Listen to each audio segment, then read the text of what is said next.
Well, it's good to be back with you again. Thank you for taking the time to listen for the next few minutes. This is like 15-minute church. Hope you enjoy it. And I'd like to start with the very first picture that Sherry has for us today.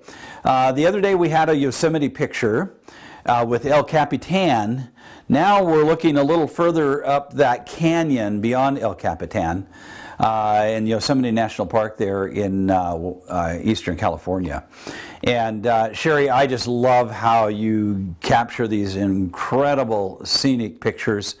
I just love to have been able to take time to walk up and stand on those rocks and just kind of look over that valley. Thank you so much. Those are just lovely moments and places. And it was a beautiful day. We were just grateful to be able to be there. So again, thanks to Sherry. Title, we're in the Gospel of John, chapter 6. And we are in the second half, so I call it part 2. And the subtitle is The Elements Are Out of Control. Lake Tahoe. It's a pretty good sized lake. I have been there when the winds were blowing 40, 50 miles an hour, and I have seen between 3 and 4 foot waves rolling over that lake.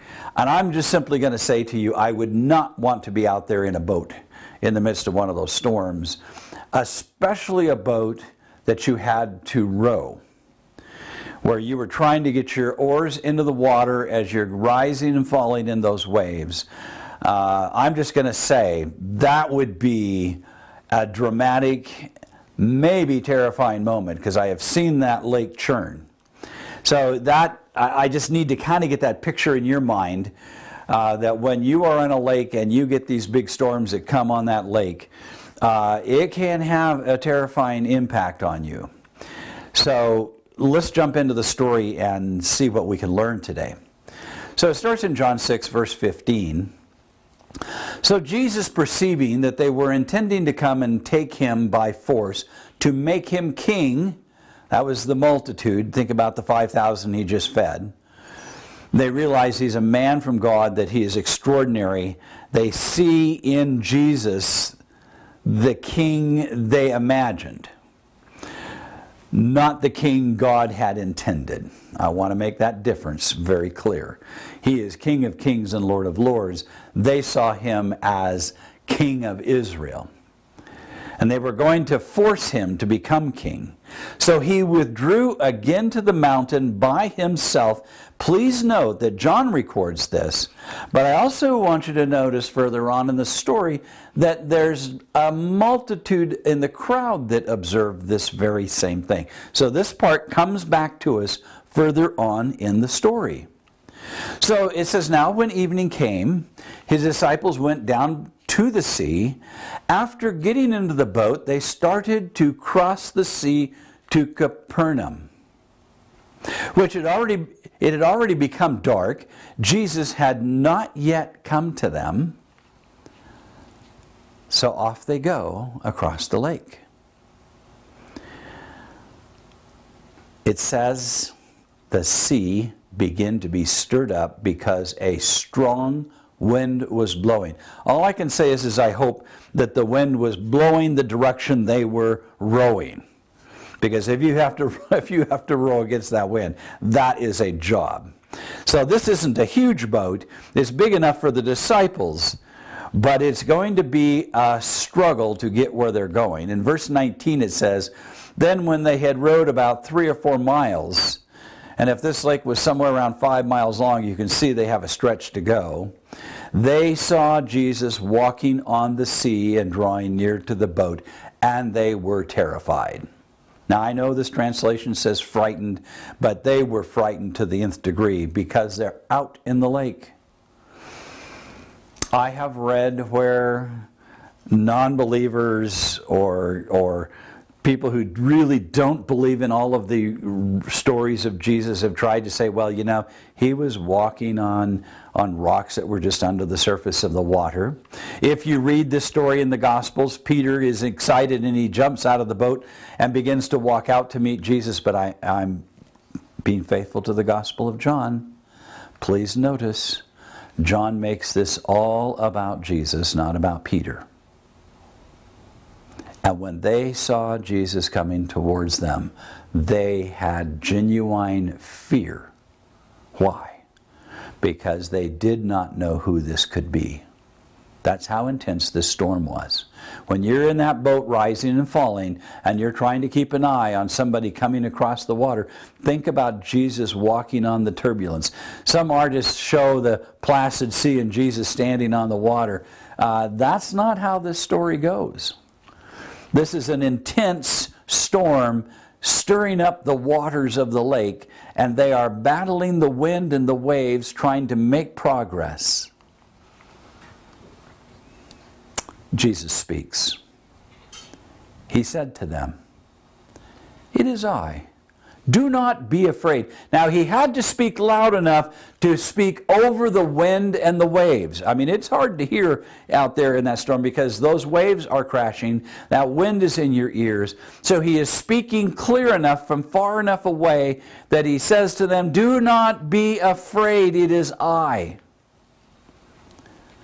So they are willing to receive him into the boat. And John does something pretty miraculous here. And it says, and immediately the boat was at the land to where they were going. Did you catch that? Not only did Jesus come and give them control back over the boat, but John records that when Jesus goes into that boat, they move from where they are at in the midst of the storm to the shore. I don't want you to miss this, because this is an extraordinary story. If he just took 5 loaves and 2 fishes and fed 10,000 people, it's nothing for him to move this boat out of that storm into the shelter of the cove where they were headed. And Jesus has done that. John records that as an event that happened as an eyewitness personal account. None of the disciples ever contradicted this account. And they're now safe. Let's talk about living by faith again briefly here.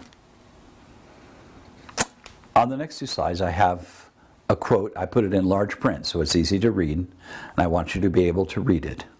The disciples faced a major test of faith that day. And on that day, Jesus showed up. I cannot stress to you the importance of living by faith is connected to the presence of Jesus. The two are never separated. Listen to what this author wrote more than 100 years ago. Day by day, God instructs his children. And keep in mind, the disciples had that daily experience personally with Jesus. By the circumstances of daily life, he is preparing them to act their part upon that wider stage to which his providence has appointed them. It is the issue of the daily test that determines their victory or defeat in life's great crisis. And believe me, that was the real event that day for those disciples.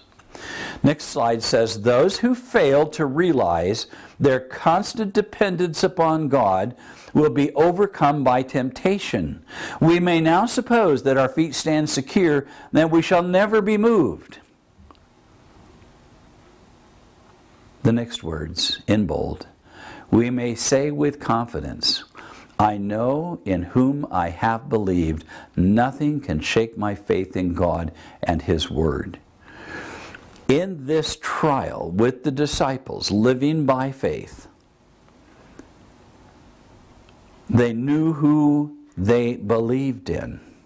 And it moved them from point A to point B and brought them into safety.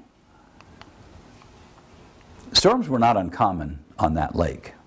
They had been in storms before, at least Peter and some of the others had.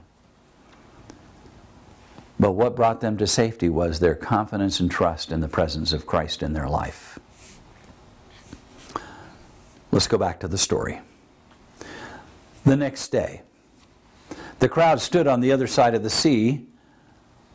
The crowd that stood on the other side of the sea saw that there were no small boat there. There was no small boat there except one, and that Jesus had not entered with his disciples into the boat, but that his disciples had gone away alone.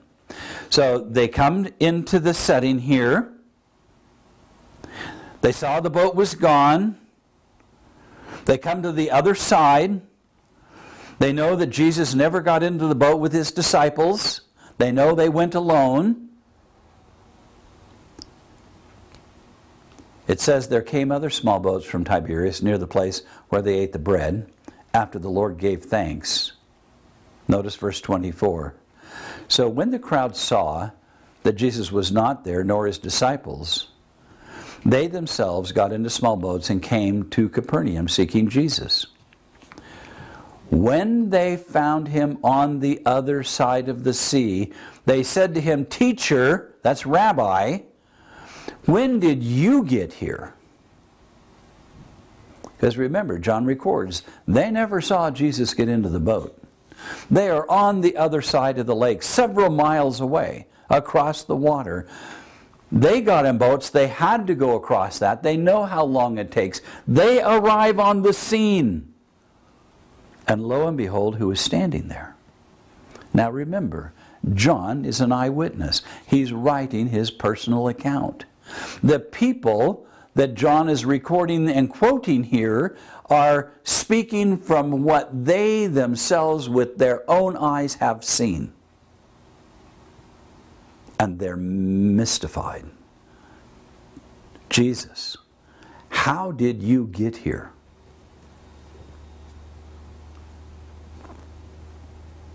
So I pose a simple question to you.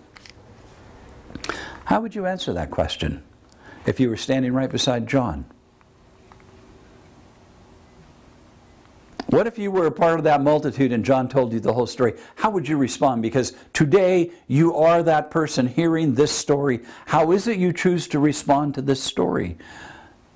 May clearly be determined whether you live a life by faith alone. In the trials of your life, do you have faith alone in what Christ is able to do to grow you through your daily trials, that you realize that in the midst of the storm, Jesus is present there? And you could say with clarity, Jesus arrived on the scene in the midst when I needed him, and he is here because he chose to be present with me in my trial? We don't have all the words.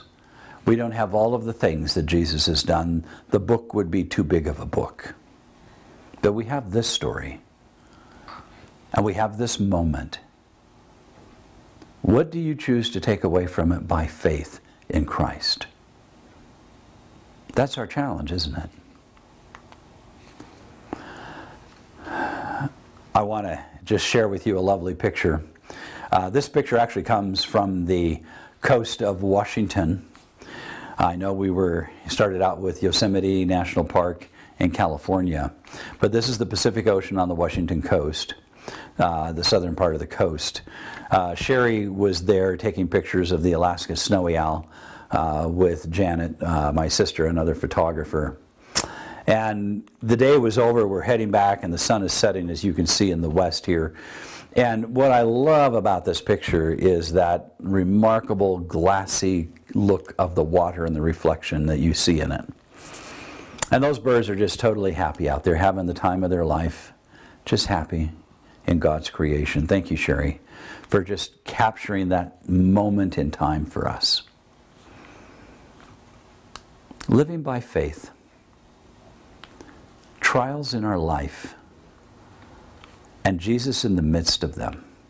I hope you cherish this story.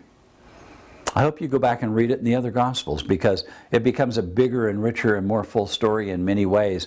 But this story is remarkable in how John has chosen to record it.